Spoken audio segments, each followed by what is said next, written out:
آپ سب کو میری طرف سے اور میری ٹیم کی طرف سے بہت عید مبارک ہو۔ اللہ کرے کہ آپ کے عید کے باقی دن پرامن گزریں، خوشیوں کے ساتھ گزریں۔ معاملہ مریم نواز اور عمران خان اور جمائمہ گولڈ سمتھ کے درمیان سوشل میڈیا پر ہونے والی عملی جنگ سے ہے۔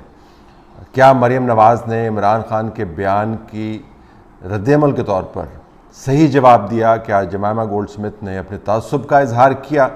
کیا مریم نواز کو وہ بیان نہیں دینا چاہیے تھا؟ یہ سوال جاننے کے لیے آپ کو اس مسئلے کے آغاز پر جانا پڑے گا اور یہ سننا پڑے گا کہ عمران خان جلسے سے خطاب کرتے ہوئے کیا فرما رہے تھے۔ کمزور جیلوں میں جائے اور طاقتور NRO لے لے اور باہر جا کے بیٹھ جائے اور اپنے پوتے کا پولو میچ دیکھے کہ پوتا جو پولو میچ کھیل رہا ہے برطانیہ میں، میرے سے پوچھے آپ کے کشمیر کے کتنے لوگ باہر رہتے ہیں؟ میں کتنے آپ کے کشمیری، آپ کے رشتہ دار لندنوں میں ملا ہوں، لندن میں، مینچسٹر میں، کبھی ان سے پوچھیں کہ کس طرح کا وہاں انسان پولو کھیل سکتا ہے، تو وہ آپ کو بتائیں گے کہ یہ بادشاہوں کی کھیل ہے، یہ عام آدمی نہیں کھیل سکتا۔ وہاں گھوڑا رکھنا، پولو کھیلنا بڑا پیسہ چاہیے۔ تو یہ بتائیں کہ پوتا جی کو پاس پیسہ ادھر سے کدھر سے آیا؟ یہ آپ کا پیسہ ہے، یہ یہاں سے باہر گیا ہے۔ واضح ہے کہ عمران خان صاحب اپنی لڑائی تیسری چوتھی جنریشن میں لے جانا چاہتے ہیں۔ وہ لنک کر رہے ہیں میاں نواز شریف کی جائیداد، میاں نواز شریف کی دولت، میاں نواز شریف اور ان کے خاندان کے کاروبار کو پاکستان کے اندر ہونے والی مبینہ کرپشن، جو ان کے بیان کے مطابق صرف اور صرف نواز شریف اور آصف علی زرداری کے خاندان سے منسلک ہونی چاہیے۔ مبینہ کرپشن اس وجہ سے ہم کہہ رہے ہیں کہ جب تک آپ ثابت نہیں کریں گے تب تک آپ یا دوسرے اتنے ہی کرپٹ یا صاف ہوں گے جتنے آپ اور دوسرے ایک دوسرے کے بارے میں بات کرتے ہیں۔ اصل فیصلہ تو اس عدالتی نظام کے ذریعے ہونا ہے جس کے بارے میں دنیا بھر میں کوئی بہت اچھی خبریں نہیں بن رہی۔ عمران خان صاحب نے جب یہ بیان دیا تو اس کے اوپر رد عمل آنا ضروری تھا، لیکن چونکہ انہوں نے مریم نواز کے بیٹے کو بیچ میں انوالو کیا، نواز شریف کے نواسے کو بیچ میں انوالو کیا اور تیسری جنریشن تک اپنی جنگ کو لے گئے، تو اس کا جواب آنا تھا۔ مریم نواز نے جو جواب دیا وہ سنیے۔ اور وہ تو آج وہاں کی پولو ٹیم کا کیپٹن بن کر پاکستان کی عزت میں اضافہ کر رہا ہے۔ کہتا ہے وہ پوتا نہیں ہے، وہ نواسا ہے۔ وہ نواسا باہر جا کر پولو کھیل رہا ہے، بچوں کو بھی نہیں بخشتا۔ وہ کہتا ہے اس کے پاس پولو کے پیسے کہاں سے آئے ہیں۔ تو میں بچوں تک نہیں جانا چاہتی تھی، لیکن جیسی بات کرو گے منہ توڑ جواب ملے گا۔ اب وہ نواز شریف کا نواسا ہے، گولڈ سمتھ کا نواسا نہیں ہے۔ وہ نواز شریف کا نواسا ہے، یہودیوں کی گود میں نہیں پل رہا۔ کس منہ سے تم نام لیتے ہو؟ اس کے اوپر جمائمہ گولڈ سمتھ کو ظاہر ہے کافی غصہ آیا ہوگا۔ جمائمہ گولڈ سمتھ نے اس کے اوپر ٹویٹ کیا، مریم نواز کو انہوں نے کوٹ کیا اور کہا کہ 2004 تک میرے خلاف پاکستان میں ایسی ہی باتیں ہوتی رہیں، میرے گھر کے باہر مظاہرے ہوتے رہے اور ہر ہفتے مجھے ڈیتھ تھریٹس ملتی رہیں، جس کی وجہ سے میں نے پاکستان چھوڑ دیا۔ بطور صحافی جو بہت عرصے سے کام کر رہا ہے، مجھے اس ٹویٹ پر تھوڑی سی حیرانی ہوئی کیونکہ میں صحیح طریقے سے ریکال نہیں کر پایا کوئی ایسا واضح پیٹرن انسیڈنٹس کا جس کا تعلق ان سالوں سے ہو جس کا جمائمہ گولڈ سمتھ ذکر کر رہی ہیں۔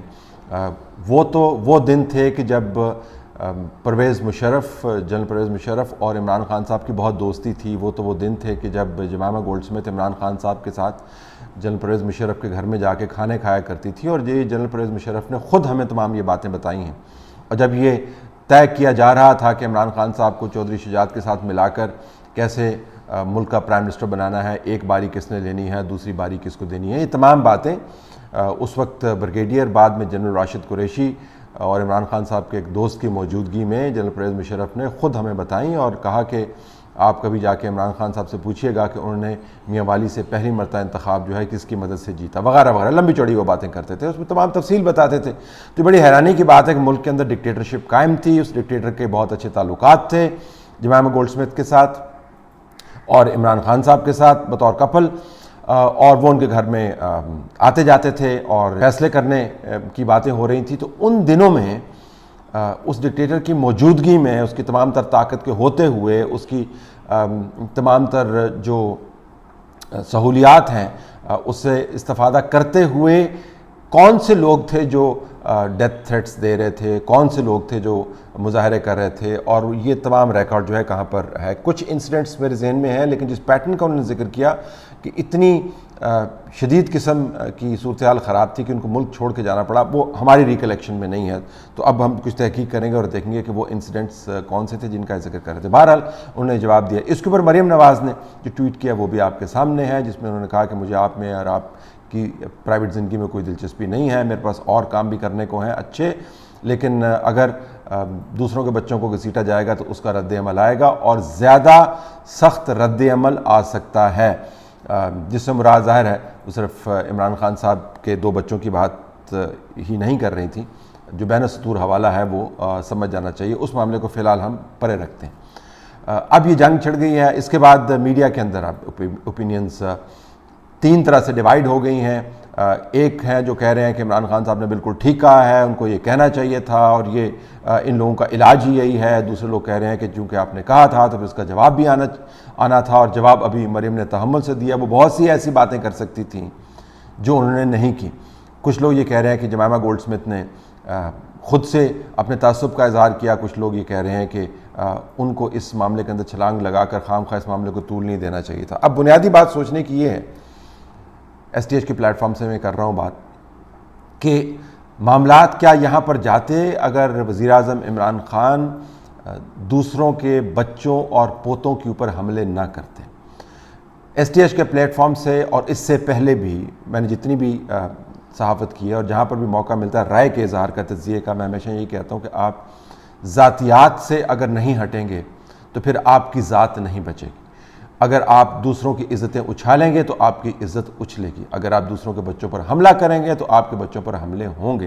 اگر آپ دوسروں کے بارے میں طاقت میں ہوتے ہوئے عجیب و غریب قسم کے پلان بنائیں گے، ان کے خلاف پروپیگنڈا کریں گے، تو طاقت میں ہوتے ہوئے جب آپ کے ساتھ یہ کچھ ہو رہا ہے تو آپ اندازہ کریں طاقت سے جب باہر نکلیں گے تو آپ کے ساتھ کیا ہوگا. اسٹیبلشمنٹ کے نمائندگان کو بھی میں یہی کہتا ہوں کہ آج کل جب حملے ہوتے ہیں ان لوگوں پر جو طاقت میں ہیں لیکن ریٹائر ہو چکے ہیں، تو اس کے بارے میں سوچنا چاہیے کہ وہ لوگ جب طاقت میں تھے تو انہوں نے ان لوگوں کے ساتھ کیا کیا جو ان پر اب حملے کر رہے ہیں. تو ایک آپ نے وشس سائیکل کا آغاز کر دیا ہے جس کے اندر کوئی نہیں بچے گا، اور ابھی طاقت میں رہتے ہوئے آپ اپنا دامن نہیں بچا سکتے ان حملوں سے. تو آپ اندازہ کریں کہ جب یہ طاقت جو بالکل فانی ہے چلی جائے گی تو پھر حالت آپ کی کیا ہوگی. ایک تو بات یہ، تو تحمل کا مظاہرہ تو اس وقت آپ کرتے ہیں جب آپ پہلے تیر آپ نے نہیں کھایا ہوتا. جب آپ کو تیر لگ جاتا ہے پھر اس کے بعد آپ ان معاملات کے اوپر ہاتھ ہولا نہیں رکھتے. یہ انسانی فطرت نہیں ہے. دوسری بات، یہ حملے جو ہیں یہ مسلسل ہو رہے ہیں.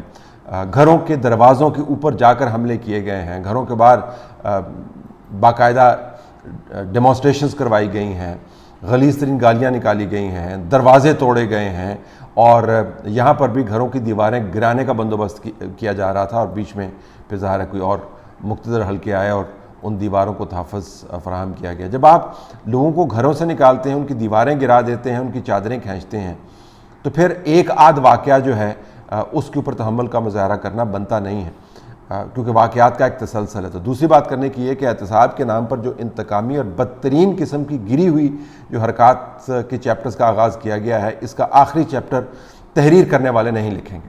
اس کا آخری چیپٹر وہی لکھیں گے جو وکٹمز ہیں، اور وکٹم جب طاقت میں آئیں گے تو پھر اس سے بھی برا حال ہوگا. تیسری جو بڑی بات کرنے کی یہ ہے کہ اٹیک کرنے سے پہلے ہمیں سوچ لینا چاہیے کہ ہم جو اٹیک کر رہے ہیں اس کا جو رد عمل آئے گا وہ ہمارے فائدے میں ہوگا یا نہیں. دیکھیں پالیٹکس جو ہے وہ کیلکولیشن کی گیم ہے. آپ کو یہ دیکھنا ہوگا کہ یہ جو میں موو کر رہا ہوں اس موو کے نتیجے میں مجھے فائدہ کتنا ہوگا اور نقصان کتنا ہوگا، اور اگر فائدہ نقصان سے کہیں زیادہ ہوتا ہے تو آپ وہ موو کرتے ہیں، ورنہ اگر نقصان فائدے سے زیادہ ہو رہا ہوتا ہے تو آپ اس موو کو مؤخر کر دیتے ہیں.